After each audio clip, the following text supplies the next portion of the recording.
ಕಣ್ಣೀರು ಯಾವಾಗಲೂ ನಮ್ಮ ಹಿಂದೆ ಇರಬೇಕು, ನಗು ಯಾವಾಗಲೂ ಮುಂದೆ ಇರಬೇಕು. ಇದೇ ತುಂಬ ಮುಖ್ಯ ಜೀವನಕ್ಕೆ. ಇಲ್ಲಿ ಬರ್ತಿರ್ಬೇಕಾದ್ರೆ ನನಗೆ ಫಸ್ಟು ಹಂಪಿ ಫಂಕ್ಷನ್ಗೆ ಬರ್ತೀನಿ ಅಂದ ತಕ್ಷಣ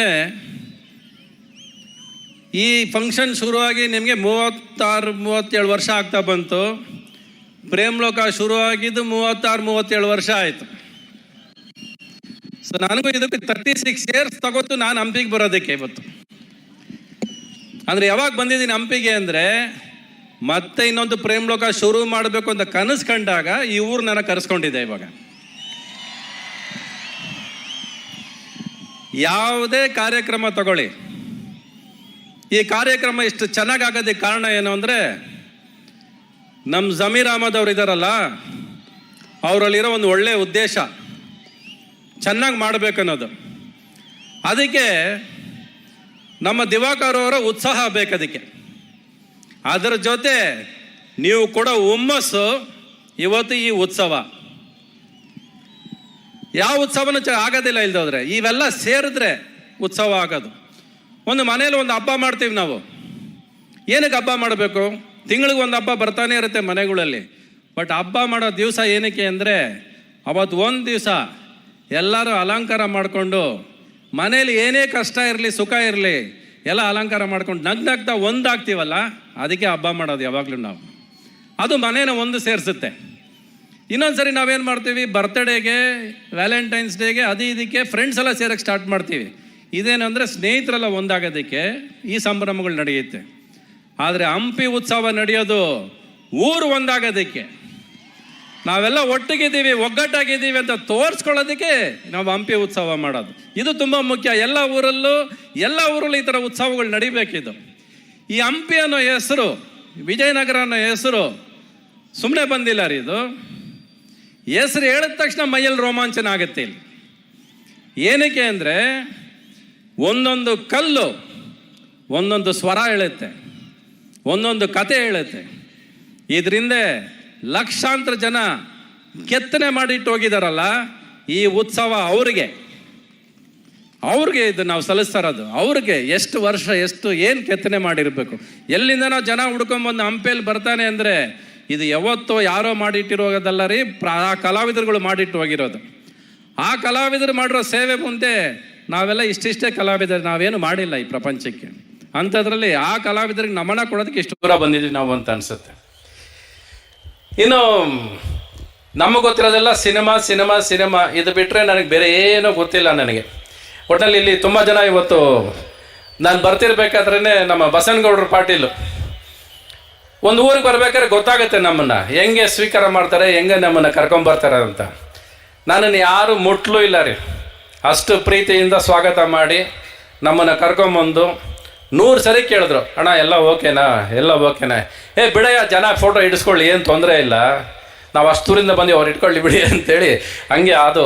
ಸೊ ಯಾವುದೇ ಊರಿಗೆ ಹೋಗ್ಬೇಕಾದ್ರೆ ನಾವು ಎಷ್ಟು ಆಡಂಬರದಿಂದ ಮಾಡ್ತೀವಿ, ಅಲಂಕಾರದಿಂದ ಮಾಡ್ತೀವಿ ಅನ್ನೋದು ಎರಡನೇದಾಗುತ್ತೆ. ನೀವು ಕೊಡೋ ಪ್ರೀತಿ ಮೊದಲದು ಗೆಲ್ಲುತ್ತೆ ಅಂತ ಹೇಳೋದಕ್ಕೆ ಇಷ್ಟಪಡ್ತೀನಿ. ಆ ಪ್ರೀತಿಗೋಸ್ಕರ ನಾವು ಹಂಬಲಿಸ್ತೀವಿ ಪ್ರತಿ ದಿವಸ. ನಾನಂತೂ ಇಡೀ ಜೀವನ ಕಾದಿರೋದು ಒಂದಕ್ಕೆ ರೀ, ಪ್ರೀತಿ. ಬೇರೆ ಗೊತ್ತೇ ಇಲ್ಲ ನನಗೆ. ನಮ್ಮ ಅಪ್ಪ ಅಮ್ಮ ಹೇಳ್ಕೊಟ್ಟು ಹೋಗಿರೋದು ಇದು ಒಂದೇ. ಅವರಿಬ್ಬರನ್ನ ಕಳ್ಕೊಂಡು ಆಯಿತು. ನಮ್ಮ ಅಪ್ಪನ ಕಳ್ಕೊಂಡು ಆಗಲೇ 30 ವರ್ಷ ಆಗ್ತಾ ಬಂತು. ನಮ್ಮ ತಾಯಿಗೆ ರೀಸೆಂಟಾಗಿ ಒಂದು 2 ವರ್ಷ ಆಗ್ತಾ ಬಂತು. ಬಟ್ ಅವ್ರನ್ನ ನಾನು ಮತ್ತೆ ಕಾಣೋದು ಯಾವಾಗ ಅಂದರೆ ಇಂಥ ಜನಗಳ ಮಧ್ಯೆ ಬಂದಾಗ, ನಿಮ್ಗಳ ಮಧ್ಯೆ ಬಂದಾಗ ನೀವು ಕೊಡೋ ಪ್ರೀತಿಯಲ್ಲಿ ಅವ್ರು ಕಾಣಿಸ್ತಾರೆ ನನಗೆ. ನಾನೇನಾದರೂ ಇಷ್ಟು ದೂರ ಟ್ರಾವೆಲ್ ಮಾಡಿದ್ದೀನಿ, 36-38 ವರ್ಷ ಆಯಿತು ಪ್ರೇಮ್ಲೋಕ ಮಾಡಿ. ಆದರೂ ಒಂದು ಸಿನಿಮಾ ಇವತ್ತುವರೆಗೂ ಮೆಲುಕಾಕತ್ತೆ ಅಂದರೆ ನಾವು ಮಾಡೋ ಒಂದು ಒಳ್ಳೆಯ ಕೆಲಸ ಎಷ್ಟು ವರ್ಷ ಬೇಕಾದರೂ ನಮ್ಮನ್ನು ಬದುಕಿಸುತ್ತೆ ಅನ್ನೋದಕ್ಕೆ ಆ ಪ್ರೇಮ್ಲೋಕನೇ ಸಾಕ್ಷಿ. ಅದಕ್ಕೆ ನಾನಿಲ್ಲಿ ಆನೆ ನೋಡಿದೆ. ಆನೆ ನೋಡಿದ ತಕ್ಷಣ ನೆನಪಾಗೋಯ್ತು. ನಾನು ಮೊದಲನೇ ಪಿಕ್ಚರ್ ಖರ್ಚು ಮಾಡಿದಾಗ ಕನ್ನಡ ಇಂಡಸ್ಟ್ರಿಯಲ್ಲಿ 10 ಲಕ್ಷ ರೂಪಾಯಿಗೆ ಒಂದು ಸಿನಿಮಾ ಮಾಡೋರು. ಬಿಟ್ಟರೆ ಡಾಕ್ಟರ್ ರಾಜ್ಕುಮಾರ್ ಅವ್ರ ಪಿಕ್ಚರ್ ಸ್ವಲ್ಪ ಖರ್ಚು ಜಾಸ್ತಿ ಆಗೋದು. ನಾನು ಅವತ್ತಿಗೆ 1.25 ಕೋಟಿ ಖರ್ಚು ಮಾಡಿದ್ದೆ. ನಮ್ಮಪ್ಪ ಬೆಡ್ರೂಮಿಗೆ ಕರೆದು, ಇವನೊಬ್ಬ ವೈಟ್ ಎಲಿಫೆಂಟ್, ಇವನು ಇಟ್ಕೊಂಡು ಸಿನಿಮಾ ಮಾಡೋಕ್ಕಾಗತ್ತಾ, ಇವನು ಮಾಡೋ ದುಡ್ಡು ಬರೋದೇ ಇಲ್ಲ ಅಂದರು. ನನಗೆ ದುಡ್ಡು ಗೊತ್ತಿಲ್ಲ, ಇವತ್ತಿಗೂ ಗೊತ್ತಿಲ್ಲ. ಬದುಕಕ್ಕೆ ದುಡ್ಡು ಬೇಕು ಅನ್ನೋದೇ ಗೊತ್ತಿರಲಿಲ್ಲ ನನಗೆ. ನಮ್ಮ ಅಪ್ಪ ಹಂಗೆ ಸಾಕಿದ್ರು ನನಗೆ.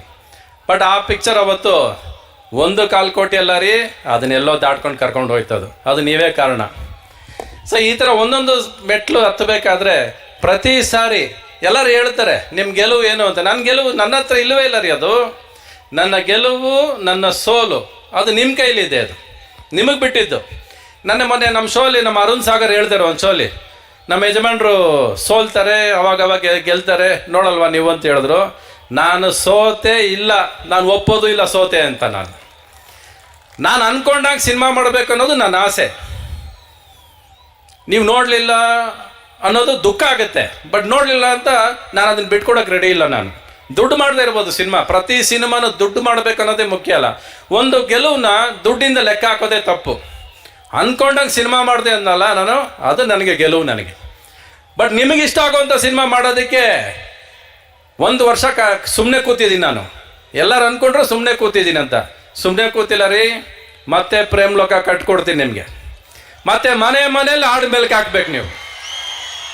ನಾನು ಪ್ರೇಮ್ ಲೋಕ ಮಾಡಬೇಕಾದ್ರೆ ಚೆನ್ನೈಯಲ್ಲಿ ನಮ್ಮದು ರೆಕಾರ್ಡಿಂಗ್ ಮಾಡಬೇಕಾದ್ರೆ ಇಡೀ ಚೆನ್ನೈಯಲ್ಲಿರೋ ಅಷ್ಟು ಜನ ಆರ್ಕೆಸ್ಟ್ರಾ ಬಾರಿಸೋರು, ವೈಲೆನ್ಸಿಂದ ಹಿಡಿದು ಎಲ್ಲ ನನ್ನ ಸ್ಟುಡಿಯೋ ಒಳಗಿರೋರು, 150 ಜನ ಮ್ಯೂಸಿಕ್ ಬಾರಿಸಿದವತ್ತು. ಇವತ್ತರೂ ನೀವು ಮೆಲ್ಕಾಗ್ತಾ ಇದ್ದೀರಾ ಅಂದರೆ ಇವತ್ತು ಆ 150 ಜನ ನಾನು ಬಾರಿಸಿದ್ದು ವೈಲೆನ್ಸು. ಆದರೆ ನೀವಿವತ್ತು ಕೇಳ್ತಿರೋದು ವೈಲೆನ್ಸು. ನೀವೆಲ್ಲ ಗನ್ ಬೇಕು ಇವತ್ತು ನಿಮಗೆ. ನಾನು ರಾಗದಲ್ಲೇ ಹೊಡ್ಕೊಂಬಂದವನು. ನಾನು ಯಾವತ್ತು ಶೂಟ್ ಮಾಡ್ಕೊಂಬಂದವನು ಅಲ್ವೇ ಅಲ್ಲ. ನಾನು ಮನಸ್ಸುಗಳಿಗೆ ಏನು ಮಾಡಿದವನು. ಆದರೆ ಇವತ್ತೆಲ್ಲ ಬೇರೆ ಕಡೆ ಗುರಿ ಇಟ್ಟವ್ರು ಎಲ್ಲರೂ. ನಾನು ಮತ್ತೆ 150 ವೈಲೆನ್ಸ್ ಸಮೇತನೇ ಸಿನಿಮಾ ಮಾಡ್ಕೊಂಡು ಬರ್ತೀನಿ ಹೊರತು ಈ ಗನ್ ಇಟ್ಕೊಂಡು ಬರೋದಿಲ್ಲ ನಾನು. ಅದೇ ಮಾಡೋದು. ಪ್ರೀತಿ ಒಂದೇ. ಒಂದೊಂದು ಕಾರ್ ಹೊರಡ್ಬೇಕಾದ್ರೆ ನಮ್ಮ ಡ್ರೈವರ್ಗಳು ಯಾರು ಕರ್ಕೊಂಬರೋರು ಹೇಳ್ತಾರೆ, ಅಣ್ಣ ನೀವು ಮಾಡಿಲ್ಲದೆ ನಮ್ಮ ಗಾಡಿನೇ ಸ್ಟಾರ್ಟ್ ಆಗೋದಿಲ್ಲ ಅಂತಾರೆ. ಅದೇ ನಂದು ಒಂದೇ ಹಾಡಿರೋದು, ಹುಟ್ಟದಾಗಿಂದ ಮಿಡ್ ನೈಟ್ ಮಸಾಲವರೆಗೂ ಇರೋದು ನನ್ನ ಒಂದೇ ಹಾಡು ಅಲ್ವಾ. ಕಾರ್ ಸ್ಟಾರ್ಟ್ ಆದರೆ ಊರು ಸೇರೋರ್ಗು ನನ್ನ ಒಂದು ಹಾಡು ಸಾಕು. ಒಂದು ಹಾಡು ಬರ್ತಾನೆ ಇರುತ್ತೆ. ಯಾವ ಹಬ್ಬ ಬೇಕೋ ಹಾಡಿದೆ. ಮಗು ಹುಟ್ಟಿಸಿದಕ್ಕೆ ಹಬ್ಬ ಇದೆ, ರಾತ್ರಿ ಫಸ್ಟ್ ನೈಟ್ಗೂ ಹಾಡಿದೆ, ತಂದೆ ತಾಯಿ ಬಗ್ಗೆನೂ ಹಾಡಿದೆ. ಇನ್ನೇನು ಬೇಕು ನಿಮಗೆ ಅಲ್ವಾ. ಸೊ ಈ ಜರ್ನಿ ಬಂದ್ಬಿಟ್ಟು ಸುಮ್ಮನೆ ಇಲ್ಲ. ಪ್ರತಿಯೊಂದು ಸ್ಥಾನಕ್ಕೂ ಕಾಲಿಟ್ಟಾಗ, ಒಂದು ಊರಿಗೆ ಬಂದಾಗ, ಆ ಊರಿನ ಮಣ್ಣು ಸೋಕಿದಾಗ ಮೈಗೆ ಒಂದು ರೋಮಾಂಚನ ಆಗುತ್ತೆ. ಅದು ಈ ಊರು ಸುಮ್ಮನೆ ಆಗಿಲ್ಲ. ಇದು ಹಂಪಿ ಅನ್ನೋದು ಸುಮ್ಮನೆ ಅಲ್ಲ. ಸಾಕಷ್ಟು ಜನ ಈ ಹೆಸರು ಬರೋದಕ್ಕೆ, ಹಂಪಿ ಅನ್ನೋ ಒಂದು ಹೆಸರು ಬರೋದಕ್ಕೆ ಸಾಕಷ್ಟು ಜನ ದುಡಿದಿದ್ದಾರೆ, ಸಾಕಷ್ಟು ಜನ ಕಲ್ಲನ್ನು ಕೆತ್ತಿದ್ದಾರೆ. ಆ ಕಲಾವಿದರಿಗೆ ಇವತ್ತು ಈ ಸಮಾರಂಭ ಇವೆಲ್ಲ ಮಾಡ್ತಿರೋದು ಅದೇ. ಈ ಐತಿಹಾಸಿಕ ಊರು ಯಾವತ್ತೂ ಮರೆಯೋಕ್ಕಾಗೋದಿಲ್ಲ. ಇದು ಹೆಂಗೆ ನಮ್ಮ 500 ವರ್ಷದಿಂದ ಹೋಗಿದ್ದ ಸಂಪತ್ತು ಅಯೋಧ್ಯೆಗೆ ಗತ್ತು ತಾಕತ್ ಸಮೇತ ಹೆಂಗೆ ವಾಪಸ್ ಬಂತು, ಆ ಉತ್ಸವ ಥರ ಇಲ್ಲೂ ನಡಿಬೇಕು ನಮಗೆ. ಇದಕ್ಕಿಂತ ದೊಡ್ಡದಾಗಬೇಕು. ಒಂದು ಮೈಸೂರಲ್ಲಿ ದಸರಾ ಅಂತೀವಿ, ಇನ್ನು ಹಂಪಿ ಉತ್ಸವ ಅಂತ ಆಗಬೇಕು. ನಾವು ಪ್ರತಿ ವರ್ಷ ಇದು ದೊಡ್ಡದಾಗ್ತಾ ಹೋಗ್ಬೇಕೆ ಹೊರತು ಕಡಿಮೆ ಮಾಡೋದಕ್ಕೆ ಸಾಧ್ಯ ಇಲ್ಲ. ಇದು 36 ವರ್ಷದ ಹಿಂದೆ ನಮ್ಮ MP ಪ್ರಕಾಶ್ ಅವ್ರ ಮಗಳು ಹೇಳ್ತಾ ಇದ್ರು ಇವಾಗ, ಅಣ್ಣ ನಾವು ನಿಮ್ಮ ಪಿಕ್ಚರು ಮದುವೆ ಮಾಡಿಕೊಂಡು ನಾವು ಪ್ರೇಮ್ ಲೋಕ ನೋಡೋಕೆ ಹೋದ್ವಿ ಅಂತ. 36 ವರ್ಷ ಆದರೂ ಪ್ರೇಮ್ ಲೋಕ ಮರೆಯೋಕ್ಕಾಗಲ್ಲ ಜನದ ಕೈಲಿ. ಅಂದರೆ ಇನ್ನೇನ್ರಿ ಸಾಧಿಸೋದು ನಾನು ಅಲ್ವಾ. ಒಟ್ಟಿನಲ್ಲಿ ನನ್ನನ್ನು ಜಮೀರ್ ಅಹಮದ್ ಅವರು, ದಿವಾಕರ್ ಅವರು, ಆನಂದ್ ಸಿಂಗ್ ಅವರು, ಇನ್ನು ತುಂಬ ಜನ ಇದ್ರೆ ಎಲ್ಲರ ಹೆಸರು ಹೇಳೋಕ್ಕಾಗಲ್ಲ. ನನ್ನನ್ನು ಇಲ್ಲ ಕರೆಸಿರೋದಕ್ಕೆ, ನಿಮ್ಮನ್ನು ಭೇಟಿ ಮಾಡೋದಕ್ಕೆ, ಇಲ್ಲಿಂದ ಹೋಗ್ತಾ ಒಂದು ಮಾತು ಕೊಟ್ಟು ಹೋಗ್ತೀನಿ. ನೆಕ್ಸ್ಟ್ ಇಯರ್ ನಿಮಗೆ ಪ್ರೇಮ್ ಲೋಕ ರೆಡಿ. ಧೈರ್ಯವಾಗಿ ಬಂದು ನಿಂತ್ಕೋತೀನಿ. ಎಕ್ಸ್ಪೆರಿಮೆಂಟ್ ಅಲ್ಲ, ನಿಮಗೆ ಇಷ್ಟ ಆಗೋ ಸಿನಿಮಾನೇ ಮಾಡ್ತೀನಿ ನಾನು. ನನಗೆ ಇಷ್ಟ ಆಗೋ ಸಿನಿಮಾ ಅಲ್ಲ ಇದು, ನಿಮಗೆ ಇಷ್ಟ ಆಗೋ ಸಿನಿಮಾ. ಪ್ರತಿ ಕುಟುಂಬ, ಪ್ರತಿ ಮನೆಯಲ್ಲಿ ಒಬ್ಬೊಬ್ರು ಮೆಲುಕು ಹಾಕಬೇಕು, ತಾಳ ಹಾಕಬೇಕು. ಇದು ಸಿನಿಮಾ, ಅದು ನಾನು ಮಾಡುವಂಥ ಸಿನಿಮಾ. ಕಡಿಮೆ ಹಾಡಿರಲ್ಲ, ಬರೀ ಒಂದು 20-25 ಹಾಡಿರುತ್ತೆ ಅಷ್ಟೇ. ಶುರು ತಾಳ ಹಾಕಿದ್ರೆ ಕೊನೆಯವ್ರಿಗೂ ತಾಳ ಹಾಕ್ತಾನೆ ಆಚೆ ಬರ್ಬೇಕು ನೀವು. ಆ ಥರ ಒಂದು ಸಿನಿಮಾ ಮಾಡಿಕೊಡ್ತೀನಿ ನಿಮಗೆ. ನನಗೆ ಸಿನಿಮಾ ಮಾಡೋದು ಬಿಟ್ಟರೆ ಬೇರೆ ಏನೂ ಗೊತ್ತಿಲ್ಲ. ನನ್ನನ್ನು ಇಲ್ಲಿ ಬಂದಾಗ ಜಮೀರ್ ಅಹಮದ್ ಆಗಲಿ, ನಮ್ಮ ಆನಂದ್ ಸಿಂಗ್ ಅವರಾಗಲಿ, ದಿವಾಕರ್ ಅವರಾಗಲಿ, ಯಾರು ಎಲ್ಲೂ ನಮ್ಗೆ ಸಿಕ್ಕಿರಲ್ಲ. ಆದರೆ ನಮ್ಮನ್ನು ನೋಡಿದ ತಕ್ಷಣ ಪರಿಚಯ ಇರೋರು ಇವರು, ನಮ್ಮ ಸಂಬಂಧಿಕರವರು, ನಮ್ಮ ಜೊತೆ ಇರೋರು ಇವರು ಅಂತ ಕರೀತಾರಲ್ಲ ನಮ್ಮನ್ನು, ಅಷ್ಟೇ ಸಾಕು. ಇವಾಗ ನಿಮಗೂ ನನ್ನ ಪರಿಚಯ ಇಲ್ವಾ?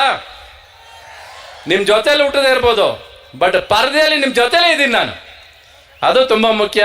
ಈ ಸ್ನೇಹ, ಈ ಪ್ರೀತಿ ನನ್ನ ಮೇಲೆ ಹೀಗೆ ಇರಲಿ.